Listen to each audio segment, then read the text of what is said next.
What it is, y'all.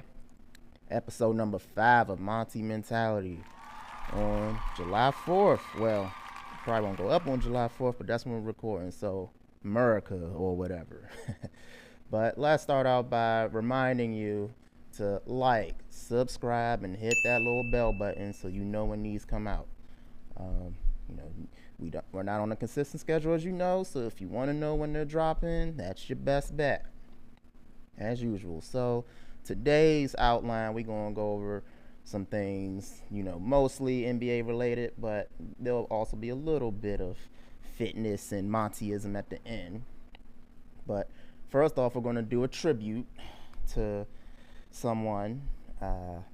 That'll be how we start. Then we'll do a quick recap of the NBA Finals, and then talk about the off-season transactions and everything, and then a little bit of quick fitness talk and a Montyism. So yeah, let's get it rolling, and let's start with the most important part of this podcast today. Very special. So I'm giving a tribute to the greatest basketball lifer. That's right, the greatest basketball lifer, bar none, of all time, and that is the now late great Jerry West, the logo of the NBA. That's right. He is the GOAT basketball lifer. It's not close. Nobody can touch him, and I'm about to run it down for you. As you can see, I got on the jersey today. I've had this for a long time, but had to do my guy justice, because I don't think people fully appreciate what Jerry West really meant to the game of basketball and his contributions, and how, like I said, really no one's on this level when it comes down to it. And so, first of all, everything he touched was gold.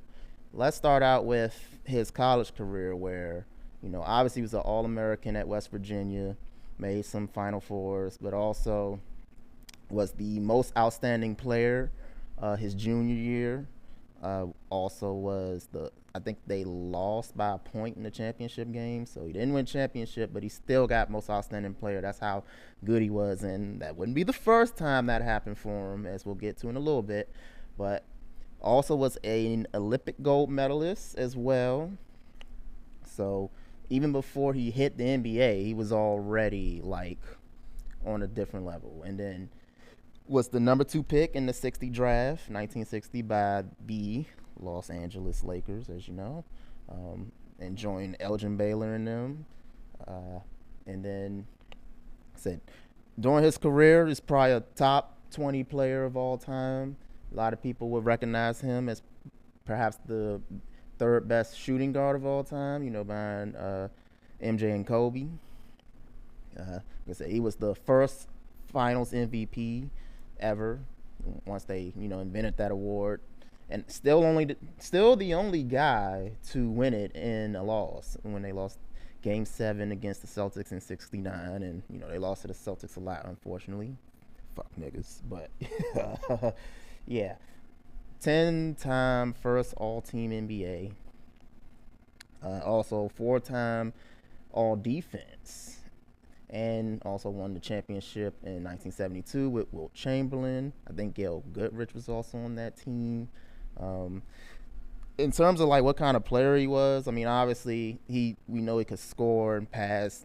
By my estimation, he might have been the best offensive player of that era. It's hard to say for sure because we don't have as much film or stats, but it's probably between him and Oscar that are like the leading offensive players of that era. I know a lot of people would think Wilt Chamberlain because 100 points and 50 points a game, but no, Jerry West was the best offensive player probably of that era. Maybe Oscar's the only other one with a real argument. And again, he was also an elite defender in his era. So again, he was crazy. Like, he was built like Dwayne Wade, but of course could also shoot it and can handle it for his time, because obviously they couldn't do as much dribbling back then. But for his time, great handler, obviously great scorer, was known as Mr. Clutch for a reason. And, he earned being the logo from just his playing days. But that is not where it ends for Mr. Jerry West by far, because he also eventually became coach of the Lakers in '76 and won almost 60% of his games over the course of those 3 seasons where they had Kareem. including a conference finals appearance his first season. And then after that, he left the coaching ranks after 3 years. But then, guess what? He becomes an executive, and this might be his best work in basketball. Even better than him as a player. Him as an executive is crazy. So he takes over the Lakers in 1980, right? So in 1980, from there, so I think they already won one championship by the time he took over, but they would go on to win 4 more under his watch, right?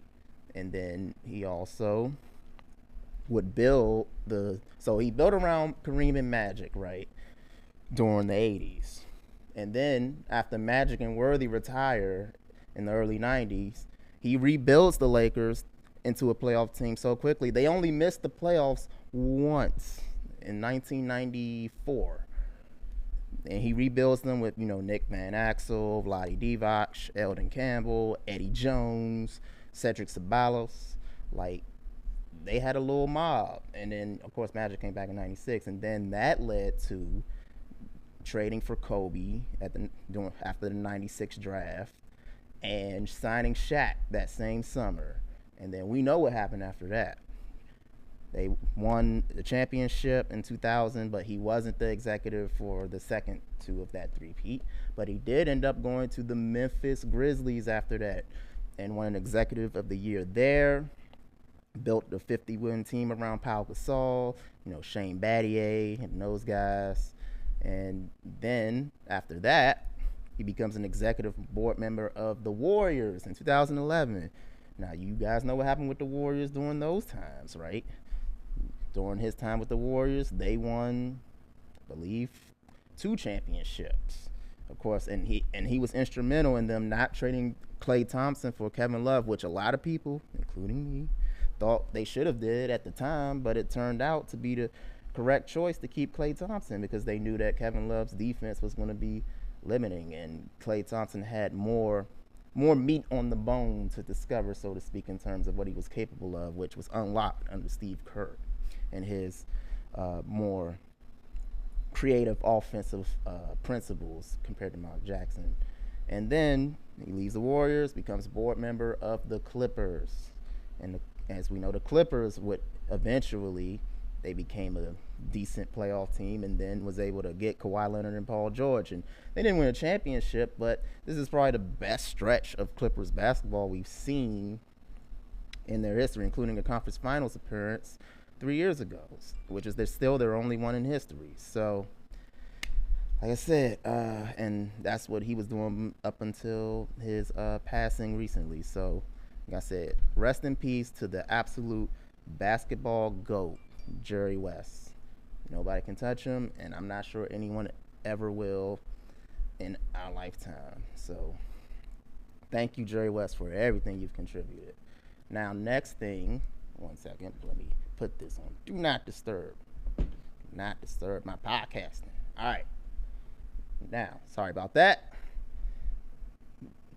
NBA Finals recap real quick. Boston won number 18, yay. But seriously, let me be my nice, unbiased self. They had a great ensemble cast. Very versatile, few weaknesses.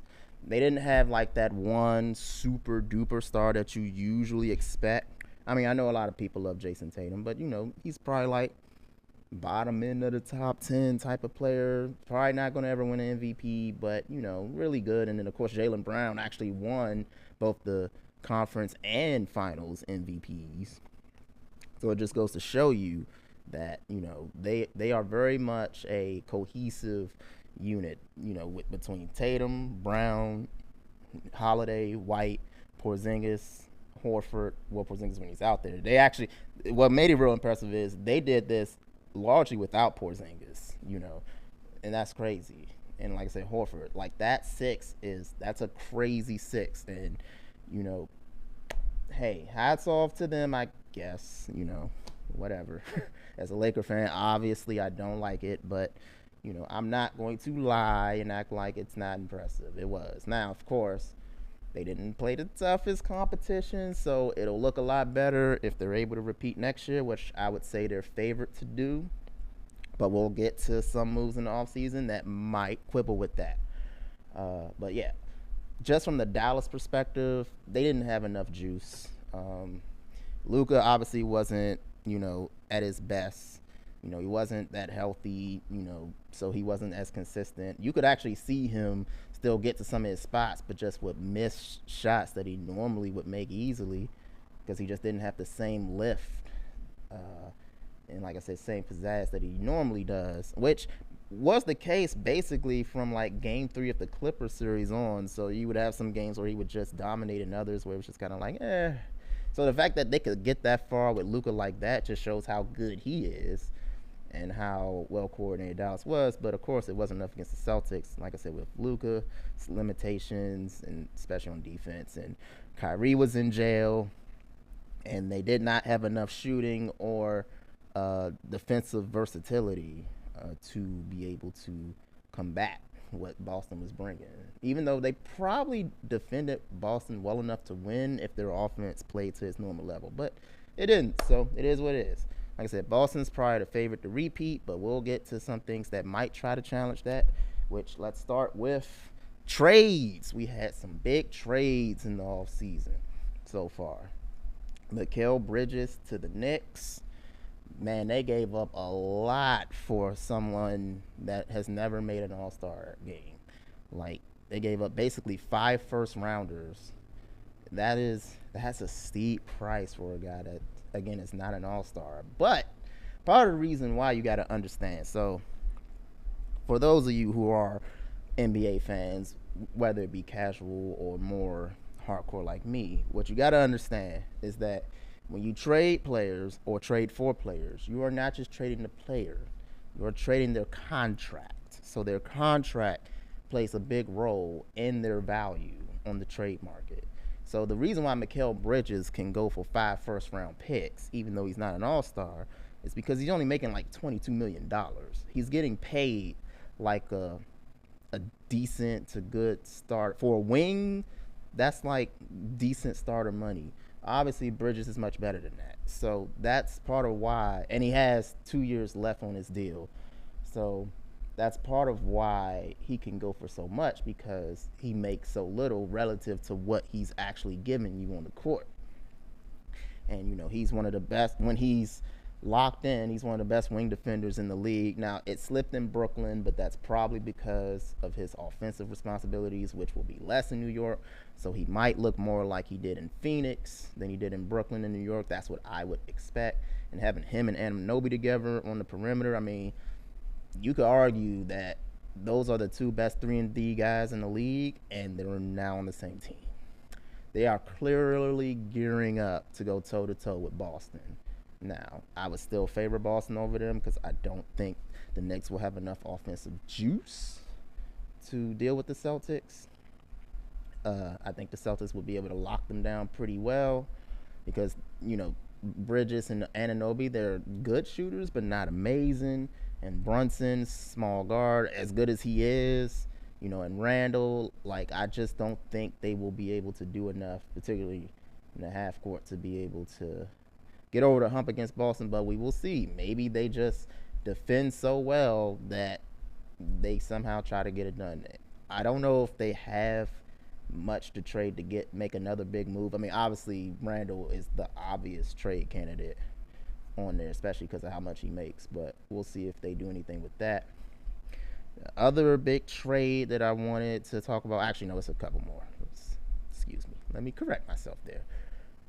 But let's talk about DeJounte Murray to New Orleans. Now, of course, as a Laker fan, I sat there and saw the return, which was 2 first-round picks, including our first-round pick this coming year. And I think it was a 27 pick from the Bucks or something that they are sending to Atlanta, along with Dyson Daniels and Larry Nance Jr. for DeJounte Murray. I think it was one person in that trade. But I saw that return, and I was like, dang, the Lakers couldn't beat that. But maybe I think a lot of it might be because Atlanta might really believe in Dyson Daniels, which, he's kind of like, you're not familiar with Dyson Daniels, just think of like Lonzo Ball, kind of like in terms of like archetype. I don't think he's as good as Lonzo Ball, but that's the archetype of player you're talking about. Like, someone that can really defend on the perimeter. Uh, Point guard by trade, though, doesn't actually like create really, doesn't really like get to the rim. So like, yeah, they might be good at passing, but they can't fully actualize it because they can't draw the defense in. Questionable shooter to say the least. Though Lonzo did fix that part of his game before his unfortunate knee issues. So we'll see if Dyson can prove Atlanta correct that he should be as valued as he was in that trade. But yeah, but now let's talk about the more important part of this probably for most of you, which is DeJounte in New Orleans. And what does that mean for them? Even though on paper it's probably not the best fit with him, McCollum, and Ingram in particular, and also Zion, of course, you have four guys who all need the ball to really get going. And so more than likely, this should preclude a trade for either McCollum or Ingram, more likely Ingram because Ingram has more value. You know, Now of course they could just see how it works and then decide later. They don't have to make that move right now. Financially, it's only going to become a problem once Ingram gets extended as well as Trey Murphy. That's when it'll become an issue financially for them. But like I said, they're probably going to try to move Ingram before the season starts, and if they don't find something they like, then they'll see if it works. But I think even if they don't make a trade before the season, it's still the talent upgrade is just too much for them to have not done this move. Like I said, you got Murray, you got Ingram, you got Zion, you got Trey Murphy, Herb Jones. Like, if you have DeJounte at the one, because his defense really wasn't that good in Atlanta, but largely because he was playing next to Trey and had to basically be the defensive two. But if DeJounte is back to defending primarily ones, and then you got Herb Jones and Trey Murphy, and you got Alvarado, guys like that coming off the bench, like, yeah, New Orleans, they could be pretty nasty if, Zion can be healthy. I know. Get your jokes off. But, hey, one of these years it might happen.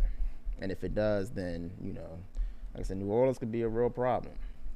Another big move that happened at the draft, the Wolves traded for Rob Dillingham. Now, I'm not as familiar with Rob Dillingham because I don't watch college basketball like that, but it was just interesting in that that's the big move the Wolves make, because given their financial situation, that's pretty much all they could really do with something like that, is to bring on a player like that. And obviously you're hoping that he grows with Anthony Edwards.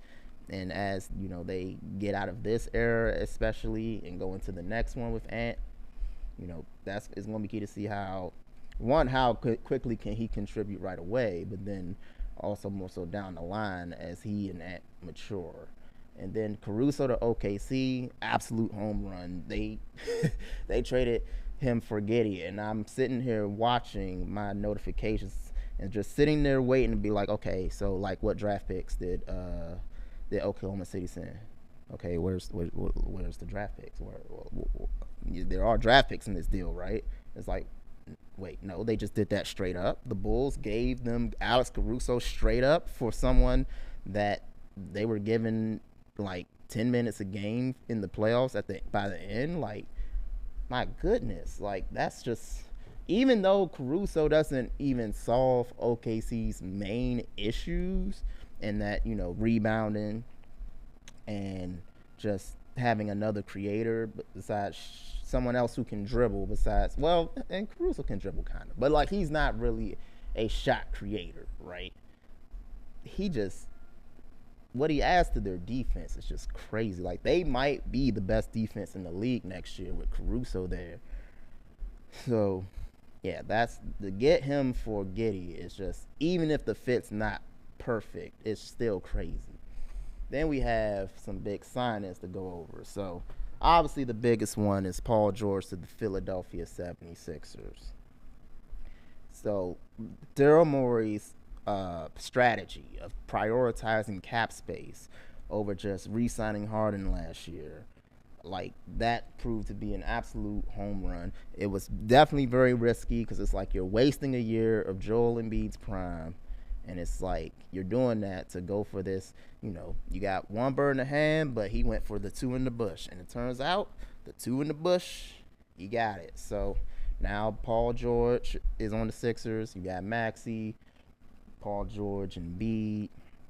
They probably still need a four, but guess what? They got assets to still get another guy. They might sign KJ Martin to a big contract just so he can be matching salary eventually, and they still have picks that they can trade, including from the Clippers. Ironically, like, God, what a disaster for the Clippers this is. But they got the Clippers picks. I believe they got control of their draft in 28 and 29. So like, yeah, like they can still make another upgrade later on at the deadline if they want to add on to this. And do I think that they're on Boston's level with this move? Probably not. But with a healthy Embiid, which again, who knows, right? But if he makes it through one of these playoffs, you never know. Now, of course, I will never pick the Sixers to win a championship unless Embiid is totally 1,000%, not 100, 1,000% healthy going into the playoffs. Until I see that, I'm never picking the Sixers. But they have put themselves in the best position they could to make this happen. Daryl Morey is a great executive. You got to give it to him. Obviously, Klay Thompson to Dallas is a big one. I'll talk about the Lakers' misses at the end of all of this, including the Bronny part, but we'll get to that. But Klay to Dallas is big for them, even though I think Klay is largely kind of washed. He is still one of the best shooters on the planet, and he definitely solves an issue that Dallas had in the playoffs in that, you could leave P.J. Washington and Derrick Jones, up above the break for threes all day long, not care. Yeah, good luck doing that with Klay Thompson, right? And the crazy part is Klay might not always close for them, but that's okay. Like, because they have other guys. They also got Quentin Grimes. Like, the Mavericks they did really well this offseason to get Klay, Grimes, get off of Hardaway and Josh Green. Like, Dallas is shaping up to be pretty nasty. Especially if Luka can go up one more level with his conditioning and just be more healthy next playoffs, and Kyrie doesn't decline, Dallas is going to be right back competing for the West Championship again, as they are. The KCP to Orlando is also huge. Orlando is really deep now. They're going to throw out Suggs, KCP, Wagner, Banchero, and Carter. That's a strong starting five. And then you got Cole Anthony and Mo Wagner, Jonathan Isaac, Gary Harris. They brought him back. Like, they are, I'm probably not even remembering some other guys, but they are ridiculously deep. But the biggest story here probably for the NBA at large, at least for 2025, is KCP leaving Denver. And Denver could have paid him this contract. So they are clearly scared of the second apron, clearly scared to pay up, but it's just inexcusable to do this when you have Nikola Jokic. And I know Denver's thought process probably is they're trying to play the long game and want to build something sustainable. Dude, Nikola Jokic is 30, okay? He's 30. You got he's going to be 30 next year. Excuse me. Sorry, Jokic. Don't want to add to your age, but he'll be 30 next playoff run. Like, you have to maximize Nikola Jokic right now. He's the best player in your franchise's history by a mile. You got to maximize him now. And the fact that they let KCP go and they don't have a clear way to replace him is just crazy. Like, you're really counting on these young guys like Christian Bron and Julian Strawther and Peyton Watson and some other guys. Like, you're really counting on those dudes to really develop and come through for you, which, guess what? You still could have did that with KCP. You still could have had KCP and try to do that. Now you don't have a clear way to replace him because they don't really have any picks to trade. And basically the only real big trade chip they have is Michael Porter Jr. And he's overpaid. Like, so it's like, are you going to be able to get any real value back for him? Unless someone really overvalues him, probably not. So, sucks for them, but they're still a contender. But like every little thing that you let knock you down is like, it's just not good to do, man. But we'll see where Denver ends up with that. And then Isaiah Hartenstein goes from the Knicks to the Thunder. Again, this is a luxury. This is probably as good as the Thunder could have did in free agency. So again, Hartenstein does solve one problem they had, which is rebounding. They got crushed on the glass against Dallas. That won't happen with Isaiah Hartenstein there. Now, granted, he does take away some from how they play with the 5 out, having, 5 guys that can space. But, he's a good offensive hub in terms of, like, he's a really good passer. Like I said, he's a really good offensive rebounder. He's also, they're probably now much better positioned to defend Nikola Jokic. You put Hartenstein on Jokic and have Holmgren, as the rim protector. Like, yeah, that's like, it's basically like the Minnesota setup with Towns on Jokic and Gobert being the rim protector. It's just different type of players, but the same concept. So, like I said, and OKC now has more ways that they can play. So, obviously, this is like a single or a double, not necessarily a home run, but it's still a really good move for OKC in my opinion. Though he did get a nice chunk of change. I mean, $87 million for 3 years. That's a lot of Isaiah Hartenstein, but I can't blame them for doing it.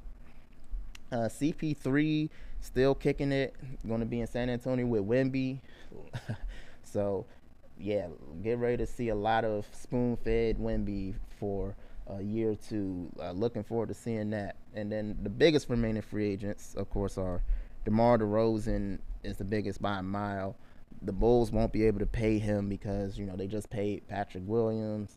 And I can't remember all their other moves. Obviously, they are paying Levine a lot of money and Vucevic way too much money. And they're too close to the tax. So unless they made a dumping move somewhere, which they're not going to do, they just can't pay DeRozan. So DeRozan's getting squeezed right now because he doesn't have an obvious landing spot because people don't have cap space, nor is he a great fit in a lot of places. So he actually might have made some sense in Orlando because they could have paid him, but they probably was like, we don't want him getting in the way of Paolo and Franz.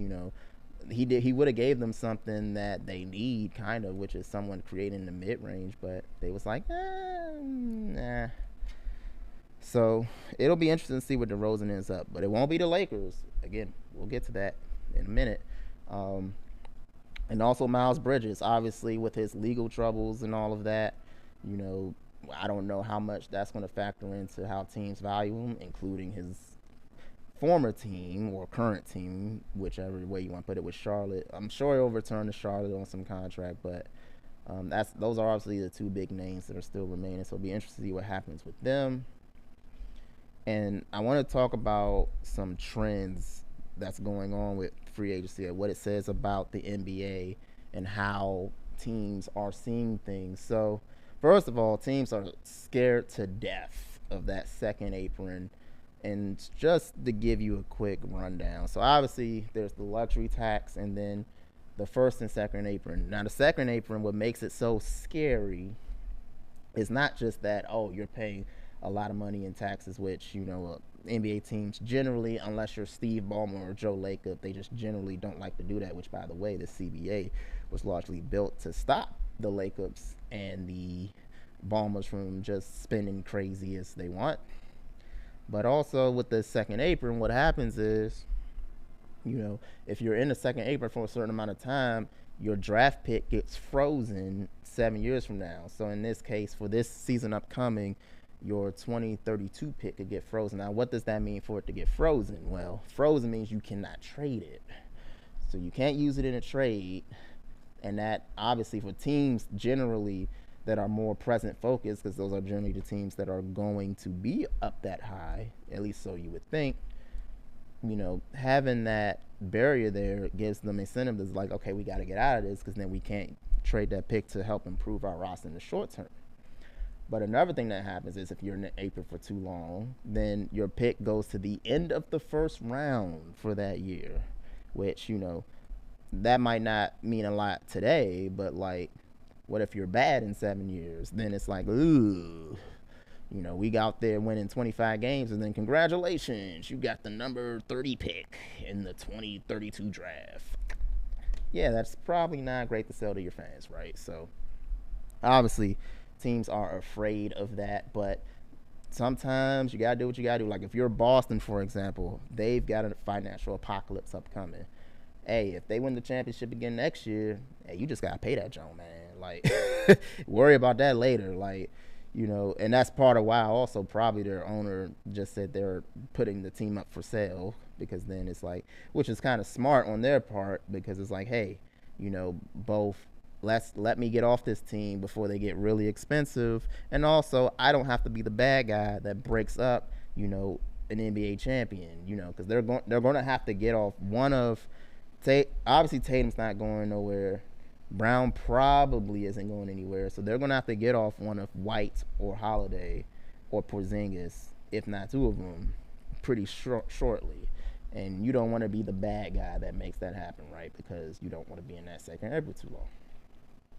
But even the first apron can be restrictive, because all these rules, like, just for one example, like, if you take in more money than you send out, you're capped at the first apron, which, that type of stuff, all these things that trigger you being hard capped at the first or second apron, it's really slowing down a lot of transactions in the league. So, yay for that, I guess. It gives the owners more cost certainty or whatever, but it's probably not good for the league from a fan perspective, but it is what it is, right?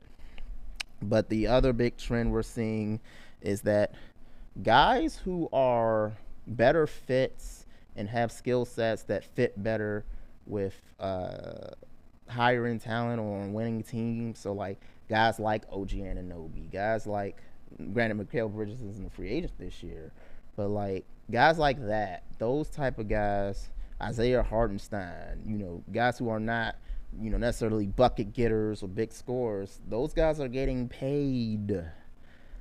And the guys who are getting squeezed in a lot of cases, like DeRozan right now, like, yeah, he's a bucket getter, but like, he's harder to fit on certain teams. Lauri Markkanen is a higher trade target than Brandon Ingram, even though Brandon Ingram might be a better scorer, better bucket getter, even a better creator, better playmaker. Like, Brandon Ingram doesn't shoot enough threes. He doesn't get to the rim and put pressure on the defense like that. He doesn't defend all that well. You can't put him on top wing scores despite his physical tools. He doesn't make plays away from the ball. Like, it's hard to build around guys like that. It's not that he's not a really, really good player, but it's tough. It's more limiting in how you can build your roster with guys like that. Whereas with Markkanen, he's a fantastic shooter, great off ball, can give you a little bit of rim protection, even from the 4 position. Like, he's just easier to integrate when you already have good talent around you. And so that's why Lauri Markkanen is going to be more in demand. Right now, Sacramento, Golden State, Oklahoma City, you would think, are probably trying to see what they can do to get him. And Ingram is kind of like, who's the obvious team that's going to want him? I mean, Sacramento is kicking the tires on him. I'm not sure how much I like that for them, but, it's not that these guys don't have value. It's just that, the NBA is starting to value guys who help winning, even in ways that aren't always so obvious. And that's probably good for the sport overall versus just, oh, yay points per game, yay bucket getters. Like, there's more to basketball than that, and I think the league realizing that is a good thing. And the Celtics are the ultimate example of this. I hate to compliment them again, but what makes Boston so good is that even though they don't have a premium offensive option, and I know some of you will recoil at that because you're like, well, what do you mean? Jason Tatum is one of the best offensive players or whatever. Jason Tatum is not a top 10 offensive player, guys. Like, he's just not. I can name you 10 right now off the top of my head. I ain't going to do it, but right here now, but because I don't have him written down. But I did think about it earlier. He's not a top 10 offensive player, but because he can do a lot of things at a really high level, and with Jaylen Brown as well, both their versatility on offense and defense as big wings. They're both big wing size, and they have skill sets that are very malleable.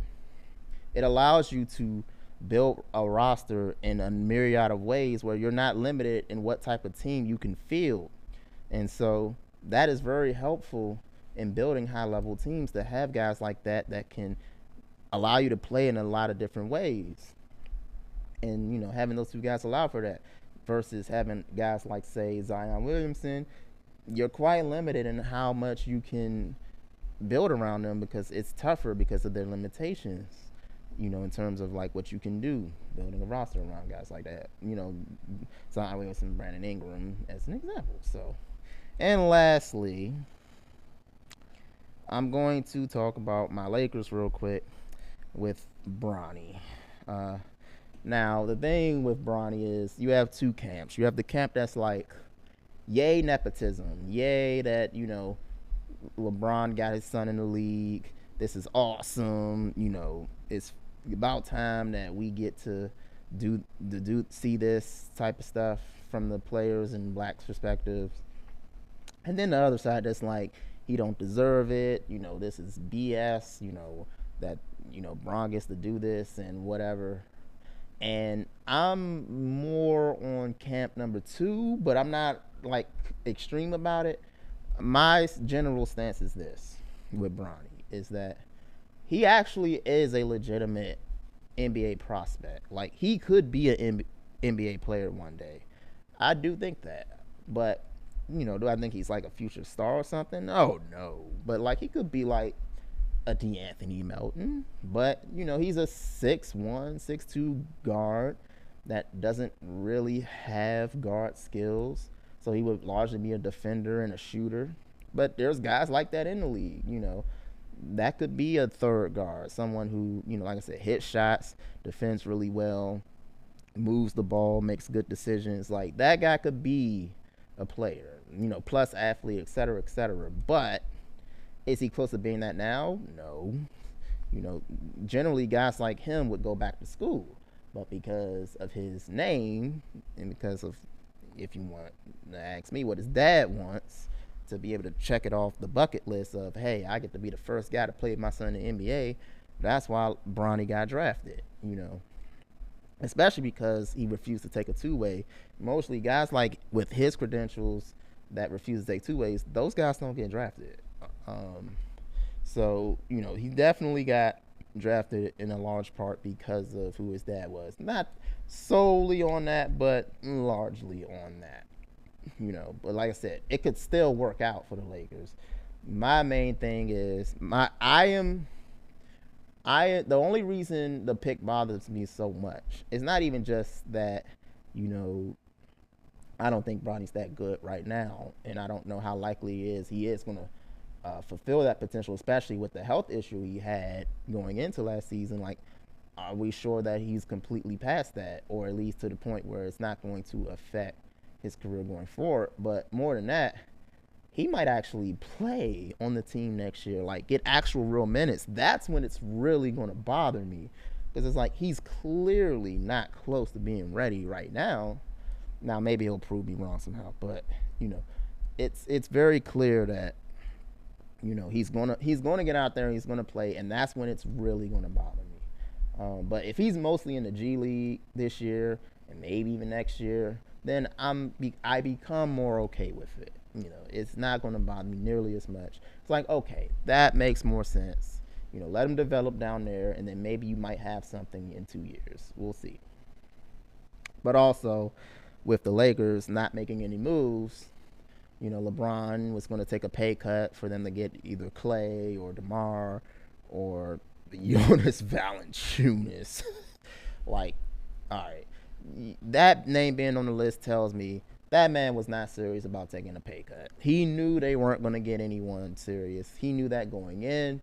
It just doesn't hurt him PR wise. Like, hey man, look, I look like the good guy because I was going to take a pay cut, but hey, this incompetent front office couldn't get it done. So, I guess I had to take my max, right? He was always taking the max or close to it. It's just Bron likes to make himself look like the good guy, but it is what it is. But enough on that. Now, we're getting close to the close here, and we're going to start with fitness. And forget about optimal. Why? Forget about being optimal. Forget trying to be perfect. Because here's the thing. Trying to be perfect can do more harm than good. It's, more stressful, for one, trying to do everything perfectly. I got to get exactly this amount of protein. I got to do actually this many sets. Oh, I don't know how many sets I'm supposed to do. How hard I'm supposed to go. Sometimes it's like, look, just go and do stuff and figure it out and then adjust as you go. Because you might find you might actually not need to be as optimal as you think. You might find that like, oh, they say I'm supposed to eat, 150 grams of protein, but I'm doing all right with 130. I'm still, full. I feel good. I'm still progressing in the gym. So I'm not going to stress over getting super high protein every single day. You might find that I don't need to do 10 sets. I'm good with 8 sets. You can find like, hey, I can progress on, this amount and keep getting better, or, lose weight without having to worry about every little minute detail. And it's more sustainable and it's less stressful for you. And I think managing stress is very underrated in fitness, whether it is trying to lose fat or get big. Like, it's an underrated aspect for sure. And sometimes trying to do everything perfect can add to your stress levels, and it can be counterproductive in that way. The thing is, for me right now on my cut, which is almost over, I'm not doing things optimally. Not at all. Like, I'm probably only eating 0.8 grams protein for my body weight. And I can't even say that for sure because I'm not tracking it that closely, but that's just a guess. And that's not optimal, especially cutting this hard. That's not optimal. It's not optimal that I drink Chardonnay every day, but guess what? It's still working. I'm still probably the leanest I've ever been in my life, despite all that, and still having good workouts. They're kind of up and down sometimes, which you would expect in this state, but like finding that out that I can, not have to do everything perfect, but can still keep going, like that's good and that works. Like, the fact that I can have more carbs and fat in my diet is probably part of why I haven't had much struggle in terms of how I feel, my general energy, all of that. So, hormones, everything. Like, everything is still pretty good despite the fact that, like I said, I'm as lean as I've ever been. So, again, optimal is not always the way. And we're going to close out with the Montyism of the day, which is finding out that you are the problem. If you find out you are the problem, wherever that is, whether that's your career, your friendships, your relationships, dating, family, whatever, right? You find out that you're the problem, not everyone else. You're the reason why you're struggling in these areas. That is empowering. That is not bad. That is a good thing. It's the best thing. You know why? Because it means if things ain't working out for you, you have more control to change your destiny. Whereas if you are not the problem, if say, your friends or your baby, daddy, mama, your parents, your boss, whatever, if they're the problem and they're the ones giving you a hard time, you can't change what they do. Like, you can't change their behavior. You can try to influence, but you can't change it. They're in control of their behavior, not you. But if you're the issue, if you're the one causing issues, guess what? You have the power to change that, and that is a good thing. However, there's a caveat to this. It does require a great amount of humility. You have to be humble enough to say, hey, you know what? I could do better. I know that things aren't going the way that I want them to, but I can do better, and I can do something about it. And I can have the humility to be like, hey, I might not have been as right about certain things as I thought I was. And having that humility to say, okay, maybe I should change course. Maybe I should try to, do something different and do something that maybe I didn't think I should have done before. But you know what?